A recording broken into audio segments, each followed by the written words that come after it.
Random House Audio presents The Next Decade, Where We've Been and Where We're Going, by George Friedman. Read for you by Bruce Turk. Author's Note: This book is about the relation between empire, republic, and the exercise of power in the next 10 years. It is a more personal book than the next 100 years, because I am addressing my greatest concern, which is that the power of the United States in the world will undermine the Republic. I am not someone who shuns power. I understand that without power there can be no Republic. But the question I raise is how the United States should behave in the world while exercising its power, and preserve the Republic at the same time. I invite readers to consider two themes. The first is the concept of the unintended empire. I argue that the United States has become an empire not because it intended to, but because history has worked out that way. The issue of whether the United States should be an empire is meaningless. It is an empire.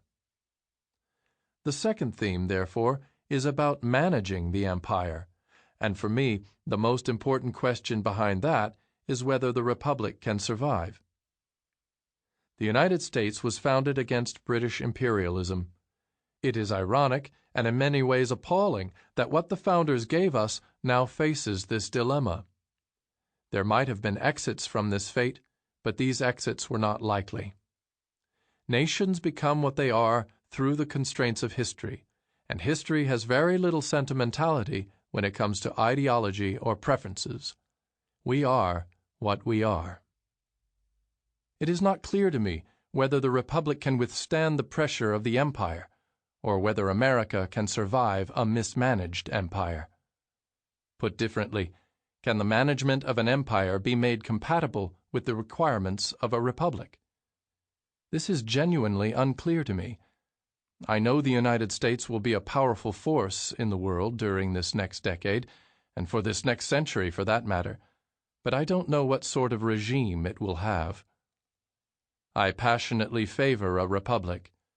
Justice may not be what history cares about, but it is what I care about.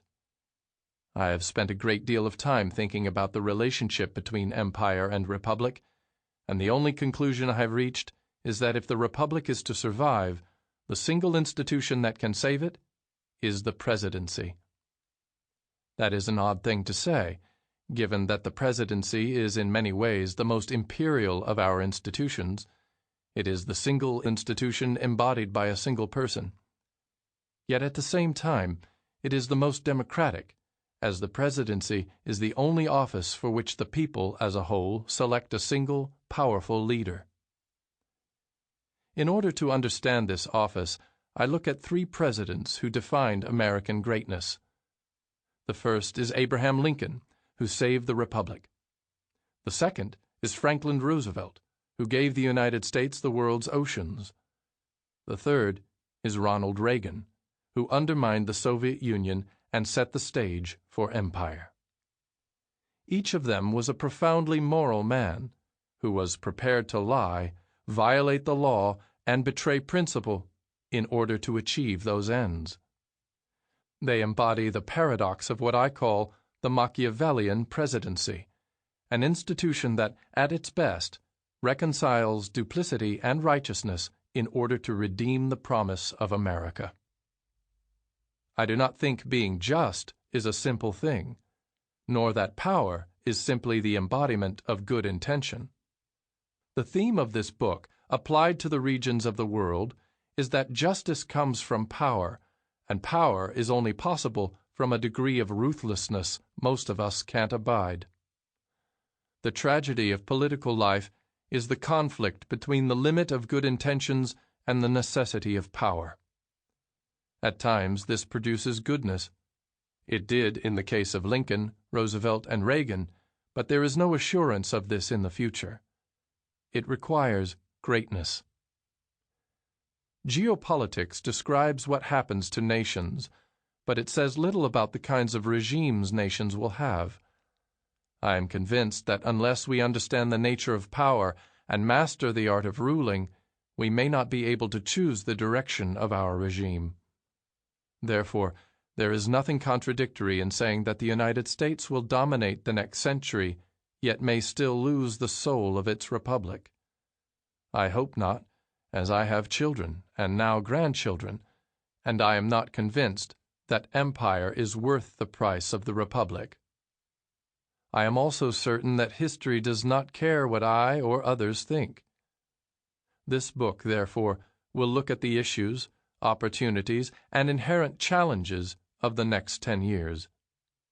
Surprise alliances will be formed, unexpected tensions will develop, and economic tides will rise and fall. Not surprisingly, how the United States, particularly the American president, approaches these events will guide the health or deterioration of the republic. An interesting decade lies ahead.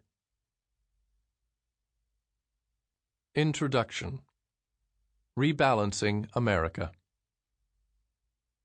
A century is about events. A decade is about people. I wrote The Next 100 Years to explore the impersonal forces that shape history in the long run. But human beings don't live in the long run. We live in the much shorter span in which our lives are shaped not so much by vast historical trends, but by the specific decisions of specific individuals. This book is about the short run of the next 10 years, the specific realities to be faced, and the specific decisions to be made, and the likely consequences of those decisions. Most people think that the longer the time frame, the more unpredictable the future. I take the opposite view. Individual actions are the hardest thing to predict. In the course of a century, so many individual decisions are made that no single one of them is ever critical. Each decision is lost in the torrent of judgments that make up a century. But in the shorter time frame of a decade, individual decisions made by individual people, particularly those with political power, can matter enormously. What I wrote in The Next 100 Years is the frame for understanding this decade. But it is only the frame. Forecasting a century is the art of recognizing the impossible, then eliminating from consideration all the events that, at least logically, aren't going to happen. The reason is, as Sherlock Holmes put it, when you have eliminated the impossible, whatever remains, however improbable, must be the truth. It is always possible that a leader will do something unexpectedly foolish or brilliant, which is why forecasting is best left to the long run, the span over which individual decisions don't carry so much weight. But having forecast for the long run, you can reel back your scenario and try to see how it plays out in, say, a decade. What makes this time frame interesting is that it is sufficiently long for the larger, impersonal forces to be at play, but short enough for the individual decisions of individual leaders to skew outcomes that otherwise might seem inevitable. A decade is the point at which history and statesmanship meet, and a span in which policies still matter. I am not normally someone who gets involved in policy debates. I am more interested in what will happen than in what I want to see happen. But within the span of a decade, events that may not matter in the long run may still affect us personally and deeply. They also can have real meaning in defining which path we take into the future. This book is therefore both a forecast and a discussion of the policies that ought to be followed. We begin with the United States for the same reason that a study of 1910 would have to begin with Britain. Whatever the future might hold, the global system today pivots around the United States, just as Britain was the pivotal point in the years leading up to World War I. In The Next 100 Years, I wrote about the long-term power of the United States.